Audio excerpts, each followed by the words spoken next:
오늘은 열왕기하 14장의 말씀을 살피도록 하겠습니다.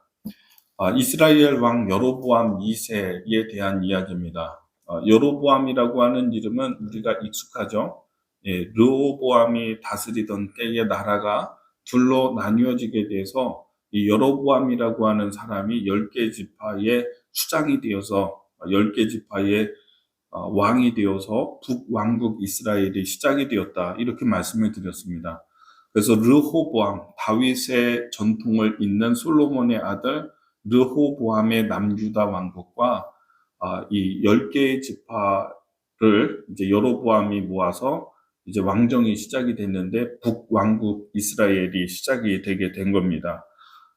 그러니까 이스라엘의 북왕국 이스라엘의 초대 왕이 여로보암 1세고 지금 여로보암 2세, 요아스의 아들 여로보암 2세, 여로보암이라고 하는 이름을 지어준 겁니다.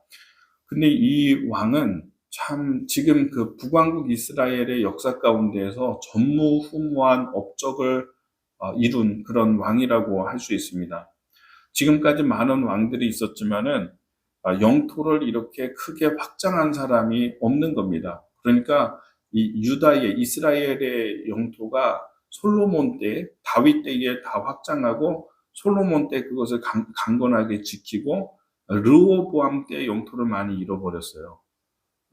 그러면서 이제 여로보암 때도 일대 왕 때도 그 영토가 축소됐는데 솔로몬 때에 있었던 영토를 이 여로보암 2세가 그때의 영토를 다 회복했다라고 하는 이야기입니다. 정리를 하자면 그런 이야기예요. 25절에 보면 이스라엘의 하나님 여호와께서 그의 종 가드 헤벨 아맛떼의 아들 선지자 요나를 통하여 하신 말씀과 같이 여로보암이 이스라엘의 영토를 회복하되 하맛 어기에서부터 아라바 바다까지 하였으니, 그러니까 그 솔로몬 때의 그 영토, 이스라엘의 영토를 다 회복하는 그런 놀라운 역사가 이 여로보암 2세로 인해서 이루어지게 되었습니다. 아합도 못하고 지금까지 있었던 시므리 왕조도 못하고 예후 왕조도 하지 못하고 뭐 했던 이런 일들을 지금 누가 하고 있냐? 여로보암 2세가 했다라고 하는 것이죠. 놀라운 일이라고 생각이 됩니다.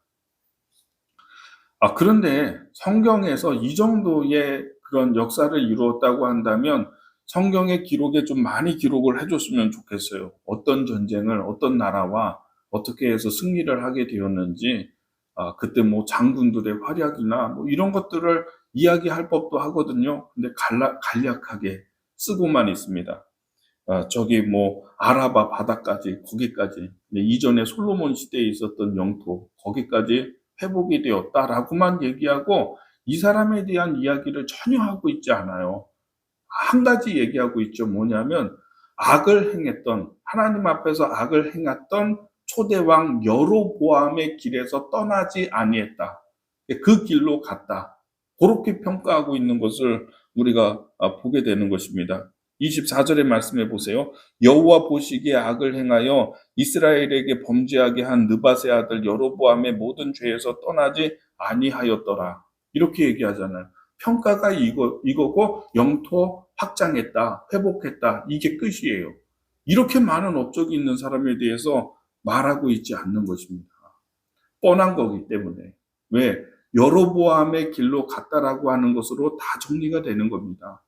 우상 숭배했고 산당을 그대로 두고 산당 제사를 사람들에게 촉구하고 멀리 가지 말고 가까이에서 예배 드리면 된다. 하나님 섬기면 된다. 제사장들 자기 마음대로 임명하고 이렇게 해가지고 이스라엘이 우상 숭배에 빠지게 하는 그런 일을 했다는 그런 이야기가 되는 것이죠. 근데 왜 이런 악한 왕의 악한 시대에 하나님께서 이런 축복을 주셨는가? 영토를 다 회복하고 강건한, 굳건한 나라가 돼서 이런 회복을 할 수 있게끔 왜 축복을 하셨는가 하는 그런 생각이 들게 됩니다. 이유는 딱 한 가지입니다. 26절의 말씀에 보면은 이에 여호와께서 이스라엘의 고난이 심하여 내인자도 없고 노인자도 없고 이스라엘을 도울 자도 없음을 보셨고, 이렇게 되어 있어요. 이전에 우리가 함께 나눴던 이제 이 여로보암 2세의 아버지 요아스는 누굽니까? 국권이 너무 약했잖아요. 그래서 엘리사 선지자에게 나와서 울면서 이제 엘리사 선지자가 죽을까봐, 죽으면 이제 우리는 나라 망하는데, 그러면서 나왔던 사람이잖아요. 이스라엘의 마병이여 병거요 하면서. 그래서 화살 치라고 했더니 3번만 툭툭툭 대충 쳐가지고 3번 공격했던 그 왕. 나라의 국력이 그렇게 국방력이 약했다는 것이죠. 그죠? 그 아버지는 누굽니까? 이 요아스의 아버지 여호아스라고 하는 그 왕 때는 아람의 군대가 와서 병력을 제한했잖아요. 마병 몇 개, 그리고 보병은 10,000명 정도만 유지하게끔. 사마리아 성만 딱 보호할 수 있는 정도의 군사력만 딱 남겨놓고 아람이 갔거든요. 이 정도로 제한을 받고 제약을 받고 아람이라고 하는 나라에게 학대를 받고 다른 여러 나라에게 학대를 받고 있었다는 거죠. 말씀에 보면은 26절에 이스라엘의 고난이 심하여 매인자도 없고 노인자도 없고 이스라엘을 도울 자도 없음을 보셨고, 매인자는 뭐냐면 이 매인자는 동맹이라는 뜻이에요. 약속을 맺는 거죠. 약속을 누가 나를 공격하면 당신은 나를 도와줄 거야 라고 하는 이런 약속, 이런 동맹도 없고 도울 자도 없고, 그리고 노인자도 없고 자유하게 놓여 있는 사람들도 없고, 또 이스라엘을 도울 사람도 없음을 보고 혼자인 거죠. 정말 딱 아무도, 동맹도 없고 도울 자가 아무도 없는, 너무나도 약해서 학대를 받고 괴로움을 당하고 하고 있는 이 이스라엘을 하나님이 불쌍히 여기셨다라고 하는 것입니다. 여기에는 하나님의 긍휼, 이 근거는요 하나님의 긍휼이에요. 긍휼. 너무 불쌍하다예요. 너무 불쌍하다. 저 사람 도울 사람 아무도 없구나. 하나님은요 도울 사람 없는 사람 이렇게 보시는 거예요. 저 사람 진짜 도울 사람 없구나. 27절 말씀이 좀 오늘 핵심이거든요. 오늘 주제거든요. 27절 말씀을 같이 읽어보겠습니다. 시작. 여호와께서 또 이스라엘의 이름을 천하에서 없이 하겠다고도 아니하였으므로 요아스의 아들 여로보암의 손으로 구원하심이었더라. 여로보암의 손으로 이스라엘을 구원했다. 여로보암을 통해서 이스라엘을 구원하셨다. 이런 뜻인 것입니다. 여로보암이 좋아서가 아니에요. 지금 이스라엘이 뭐 좋아서가 아니라 너무 안 됐으니까, 도울 사람도 없고 매인자도 없고 동맹도 없고, 그러나 너무 고통을 많이 당하고 있으니까 하나님이 여로보암이라고 하는 왕을 사용하셔서 영토를 확장하게 하시고 국력을 키우게 하시고 압제에서 벗어나게 하셨다라고 간단하게 밝히는 것입니다. 그런데 이 근거가 뭐냐면 27절에 여호와께서 또 이스라엘의 이름을 천하 가운데에 없이 하겠다고 아니하셨으므로, 근거가 이거예요. 너무 근거가 궁색하죠. 남유다 왕국은요, 왕들이 악하고 백성들이 잘못하고 하나님의 말씀을 떠나고 이래도, 잘못해도 하나님께서 다윗에게 하신 언약을 기억해서 너희들 도와줄게 이렇게 해요. 다윗에게 하신 그 말씀 때문에 이 왕위를 끝나게 하지 아니하고 긍휼을 베푸신다. 이런 표현이 많이 나와요. 계속 나와요. 나라가 망해야 되고 왕조는 끝나야 되는데도 불구하고 다윗에게 내가 한 약속이 있어, 이런 것이거든요. 근데 이 북왕국 이스라엘은 다윗하고 상관이 없잖아요. 이 북왕국은요 다윗 지우기를 했어요. 다윗은 아무튼 다 지웠어요. 역사 가운데서 지웠어요.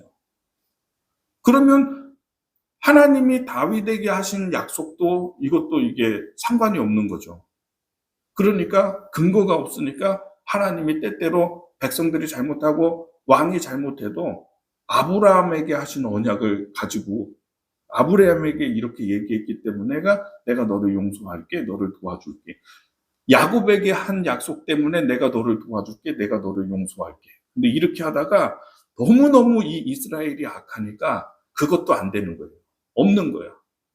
지금까지 그렇게 다 써먹었어. 근데 지금 없잖아요. 이 고통받고 있는 사람, 매인자도 없고 도울 자도 없는 이 백성들 고통당하고 있는데 이거 근거가 없잖아요. 도와줄 근거가.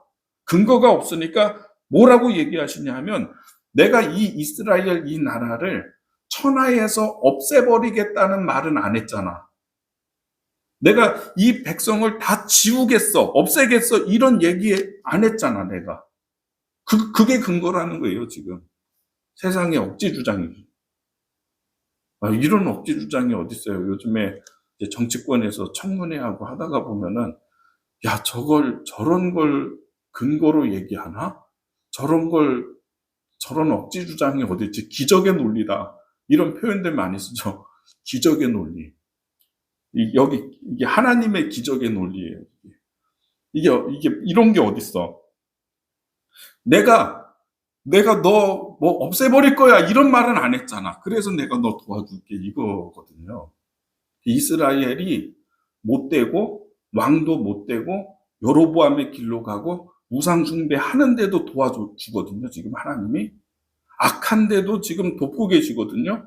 그리고 이스라엘의 국권을 솔로몬 시대의 영토까지 회복을 시켜주셨는데 여기에는 근거가 있어야 되잖아요. 근데 그 근거를 뭐로 삼냐면 도와줄 근거가 없으니까, 살릴 근거가 없으니까, 내가 천하에서 이스라엘 없애겠다는 얘기는 내가 한 적이 없잖아. 성경 다 찾아봐. 그런 얘기 안 나오잖아. 그러니까 도와줄게 한 거예요. 지금.